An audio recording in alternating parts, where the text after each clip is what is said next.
kon ngwene a kon ci nyurba te ka let den a lat wi mona me den let go ne kana long den ka lat let de kon ka lat kan ti ate me shalar ne na a wajin wet gwasa dana ngude jin wet te ka de lat ko ngweda wa shoko la kana pol la mal la pen jen mete me lat ke a wajen ci chare ka dor shanane ke sha te shech jen la jama la lara mite me gor ka en wo balat be ngoy tin ka pes jene alo mi jin wat gor je en wo mite ka mu gor ka kwi wech bi gor no jin bu mal chopten bi gor no jin bu manda na gor ka en wo de la de wech bi je malat bi shoku bu ka pet na mokel mi sha kam ramadan ana ngwet ko ngwet wa jen ramadan en la let wech ke let community ni la karya leka dungno me ken rodo ya leka no bi community bi jelwak wa community na mo la tepi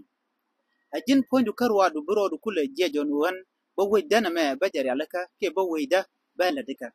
no ati kon ka tu wande kon galarante ma ti lo kon ladin men yam jene wala naru den mat biar mat yen ngane dialan gwa tin tin yen dial mitem chuje biarun mat kel biya jal kel ka shokel biaje gorno mun na guiduno biaje gujendo amendien me bot ko bot mo deje wujidi me rew mo deje wujidi kamate ka nyoj mudin mishiben anyojo mo deje wujidi chitko de we deje kek modong anyoj mu goro bo be jadek de we deje kek we no ba mena bot mi changa jeno to botitin lana cherni ko na ngene gare we dan jete ka bodan tambana hule lana purka kak no a sheng me be jen tamen wo dong de rande te ka kak ko an ka gore yo man kwal shola agriculture gore yo dungno wote ga dishi yo shikana gor de wini to kon ka kak ten de rande te ka kak de rande pur de kwanda te wono na mekel anyo ginbo mishi ngajeno jin wat ke to ko gwa dungno tele jilat de ru let bo ka let kon lat ke te chig budweli porkani lani dwelten kon lat ke yo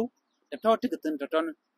chirga man kon je ngane boti le ta ma let kan to kon dia den lar mo den je lat ko kon ngane mishe ben ko mu gur we chit ko dong okor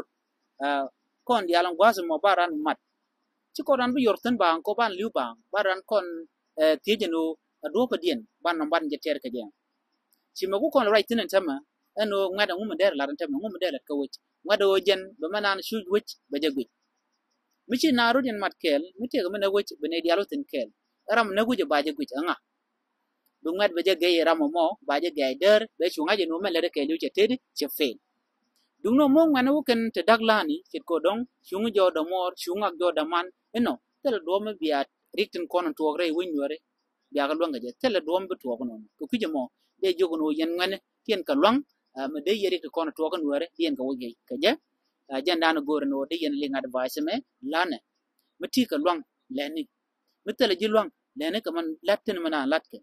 kami ku kur gor jen oba biya manan den wor nang nyam goje biya je terkel ko ka yene de konin boj bi je pit ke yen la tier